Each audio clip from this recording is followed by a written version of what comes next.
মক্কা মদিনার মানুষদের এত টাকা পয়সা, এত ধনী কেন জানেন?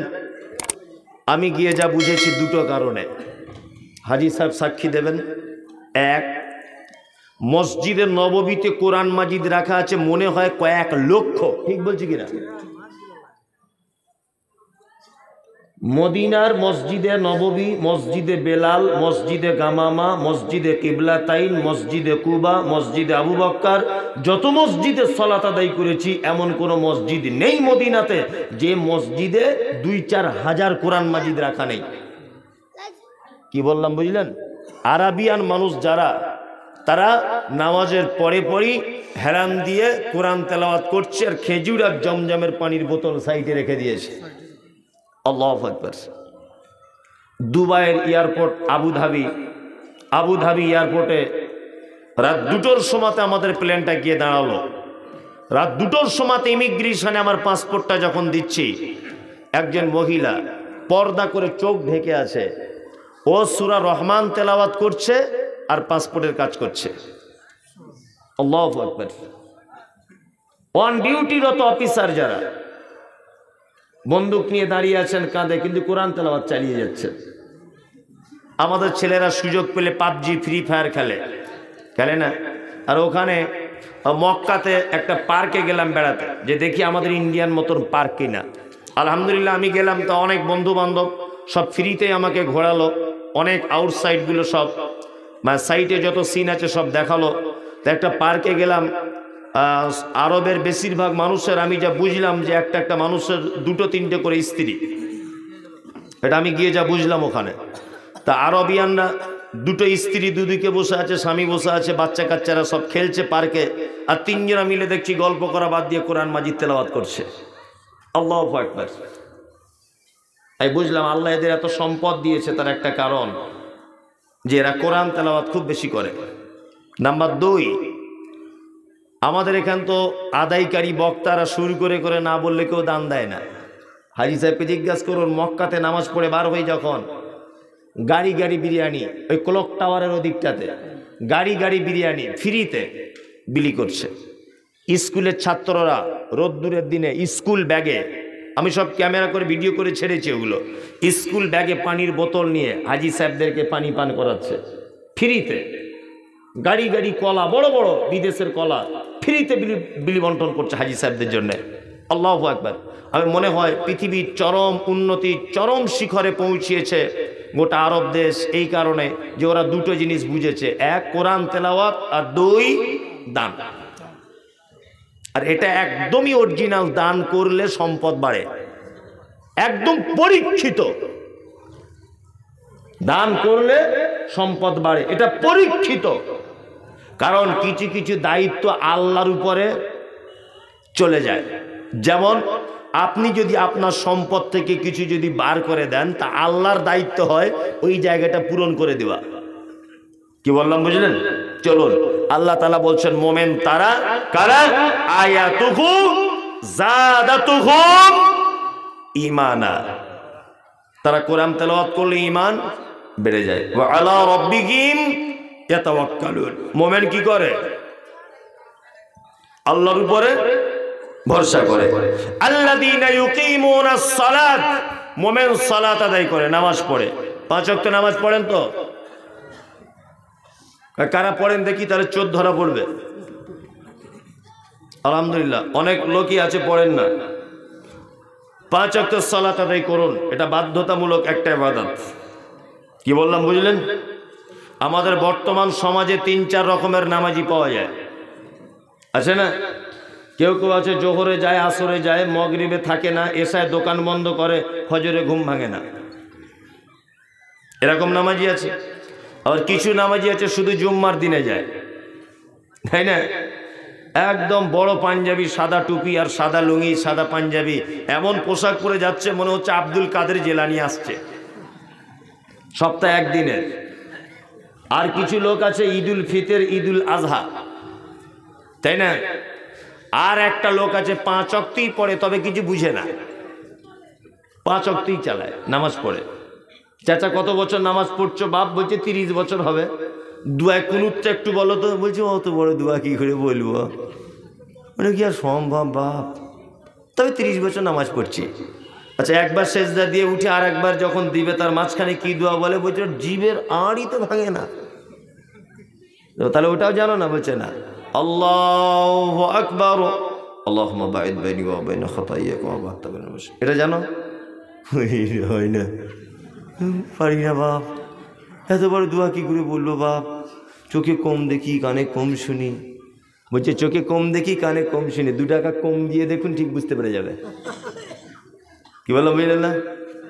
হ্যাঁ, বর্ষাকালে একদম মানে লুঙ্গি একদম এইদিকে গুঁজে দিয়ে কোদাল নিয়ে মাঠে জমির আল কাটছে, তখন চাচা পুরো সুস্থ, তাই না?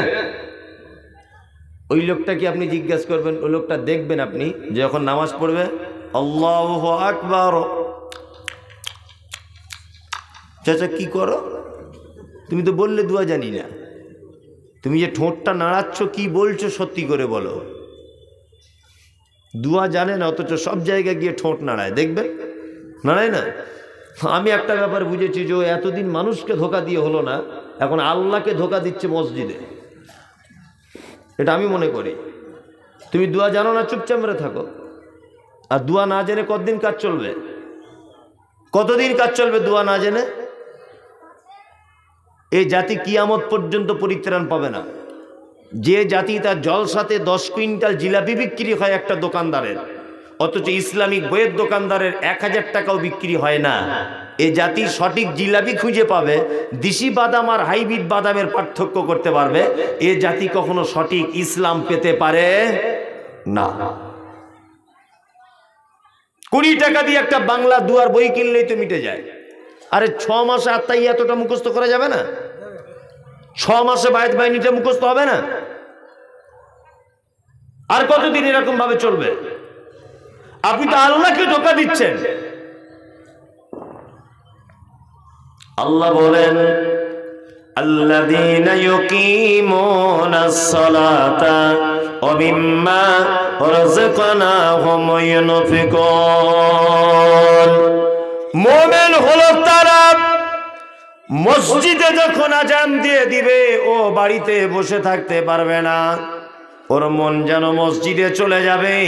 মসজিদে গিয়ে সালাত আদায় করবে, ইমাম সাহেব তেলাওয়াত করবে, তার ঈমান বেড়ে যাবে।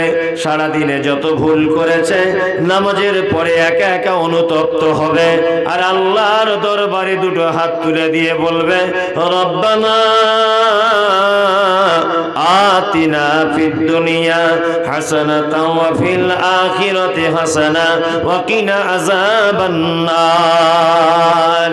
নামাজ শেষ করার পরে আল্লাহ বলছেন, আমিম্মা রাযাকনাহুম ইউনফিকুন। আর মুমিন হলো তারা, তাদেরকে আমি যে রুজি দিয়েছি সেই রুজি থেকে আমার রাস্তায় কিছু দান করে দেবে। মুমিনের 5 নম্বরের গুণ কি? মুমিন আল্লাহর রাস্তায় কি করবে? দান করে দেবে। যদি বলছেন আপনি এতক্ষণ থেকে থেকে দান চাইবেন নাকি, ওতে আমি নেই। আমি আপনাকে দানের গুরুত্ব সম্পর্কে একটা চমৎকার হাদিস বলি। হাদিসটা বর্ণনা করেছেন, নাম হলো তার আম্মা জান আয়েশা সিদ্দিকা রাদিয়াল্লাহু তাআলা আনহা। বাপের নাম আবু বকর, মায়ের নাম হলো উম্মে হানি। হাদিসের পরিভাষাতে আয়েশাকে বলা হয় মুহাদ্দিসা। জীবনে 11,000 মেয়েকে তিনি হাদিসের শিক্ষা দিয়েছিলেন।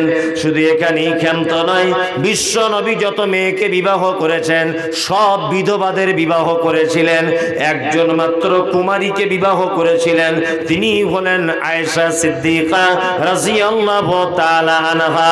শুধু এখানেই ক্ষান্ত নয়, বিশ্ব নবী বলেছেন পৃথিবীর জগতে শারিদ নামর খাদ্যর যে মর্যাদা, আমার আয়েশার সেই মর্যাদা।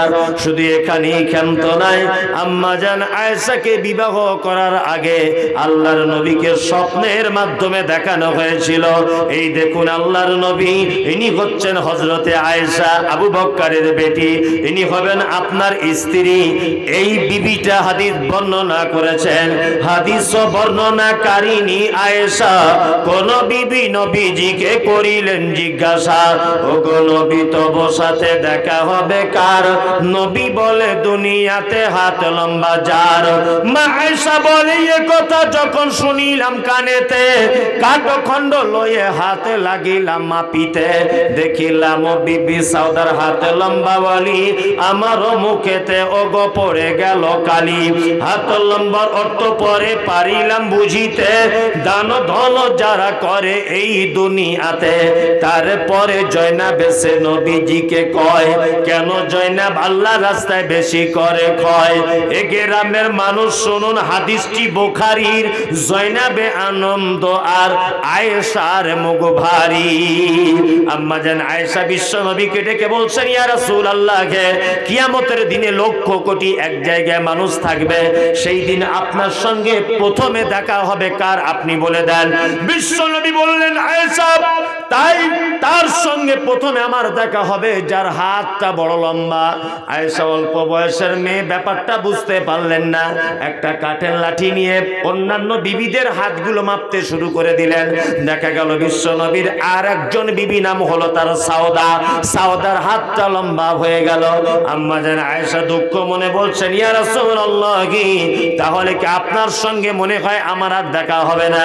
বিশ্ব নবী বলছেন, আয়েশা রে, ওই রকম কাঠ দিয়ে মেপে হাত লম্বা নয়, দান ধন যেবা করে এই দুনিয়াতে।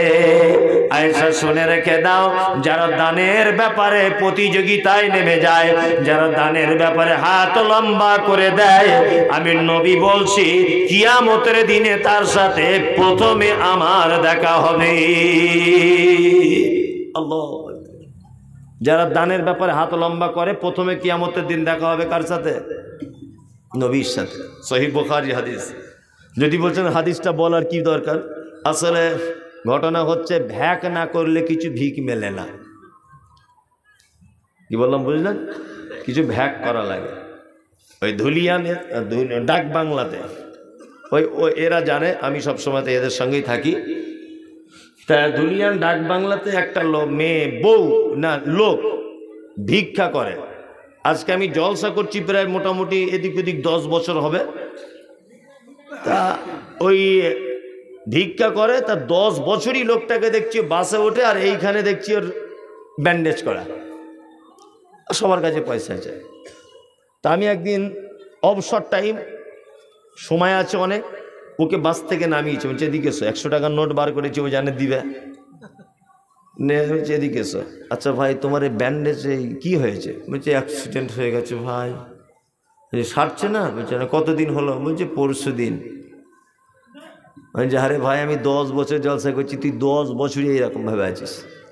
একটা চায়ের দোকান আছে আমার পরিচিত, ঠিক ওই জামাটা ধরে হিঁচিয়ে বলছি চল ওর ভিতরে চল, তো চিকিৎসা করবো আজকে।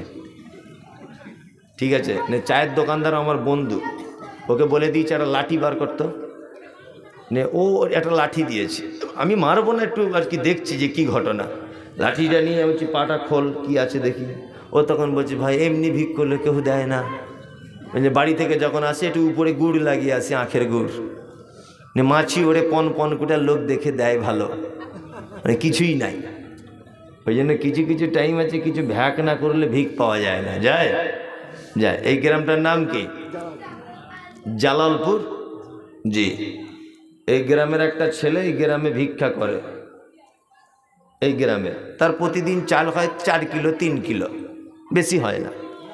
আর ওই আপনার কি বলে রথুয়া থেকে একটা মেয়ে ভিক্ষা করতে আসে এই গ্রামে, তার চাল হয় প্রতিদিন 24-25 কিলো। ছেলেটা মনে মনে ভাবছে তাহলে আমি গাঁয়ের ছেলে, আমার হয় 4 কেজি, আর ও বাহির গাঁয়ের মেয়ে আসছে, ওর কেন এত চাল? নিশ্চয়ই ভিক্ষা করার কোনো ক্যাপাসিটি আছে। এই ক্যাপাসিটি আজকে ধরতে হবে। মেয়েটা টুকটুকে গাড়ি করে চলে এলো এই গ্রামে ফটিক মাস্টারের বাড়িতে। দুপুর 12টা বাজে তখন। মাস্টারের বউ বাড়ির ভিতরে আছে। দুপুর বেলাতে মেয়েদের মন খুব নরম হয়।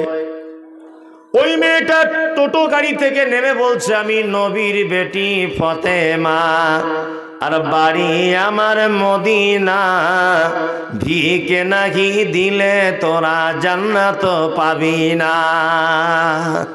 ফটিকের বউ তখন বলছে হলে হতে পারে নবীর বেটি, দে 1.5 কেজি চাল মেরে দে। 1.5 কেজি চাল দিয়ে দিয়েছে। মানে গাঁয়ের এই ছেলেটা যে ভিক্ষা করতো ওর খুব হিংসা হচ্ছে।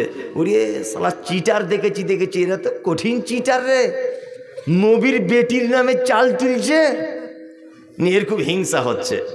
ছেলেটা সব শুনছে যে ওর চাল বেশি হয় কেন।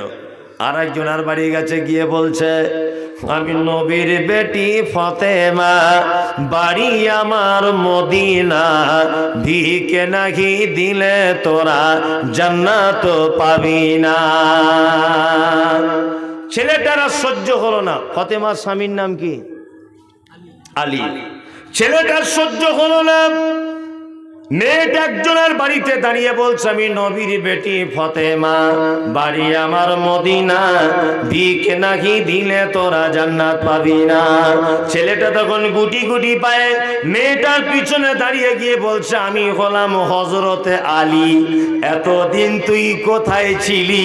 তোর প্রেমেতে পাগল আমি, আজকে তোকে ছাড়বো না।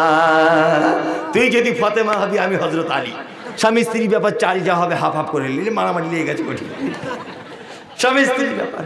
ওই জন্য বলছি কিছু ভ্যাক না করলে মাল পাওয়া যায় না, যায় কিছু ভ্যাক করা লাগে, লাগে না। রাত্রি এখন বাজে 1টা বাজে, রাত্রি গভীর হয়েছে। ওই জন্য আপনাদের কাছে বিনীত অনুরোধ যে আমি চালাকি করিয়েন না। চালাকদের বেশি দিন টিকিট থাকে না, থাকে চালাকদের টিকিট থাকে।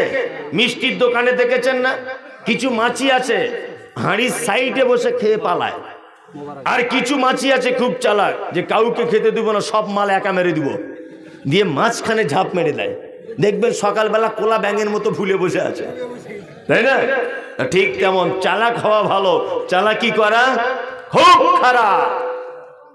এই দেখুন কলকাতা থেকে বাড়ি চলে এসেছে, চাচা কি হয়েছে? বলছে রিপোর্ট করেছি, রোগ ধরা পড়েনি। তা বলছে তাহলে মালদায় ধরা পড়েনি, কলকাতাও পড়েনি, এবার কোথায় যাবে? বলছে চেন্নাই। চেন্নাই গিয়েও রোগ, বলছে রোগ ধরা পড়েনি। আল্লাহ বলছে তোর রোগ ধরা পড়বে না, 1.5 বিঘা জমি দিয়ে শুধু রিপোর্ট করাবো, তোর রোগ ধরা পড়বে না, ওটাই রোগ। এটা আল্লাহ পারে কি পারে না? পারে। যে গরুগুলো খুব বেশি বদমায়েশ হয়, তার মালিকরা দেখবেন ঠিক এরকম সাইজের বাঁশ তার গলায় ঝুলিয়ে দেয়, তাই না? দেখেছেন আপনাদের দিকে দেয়।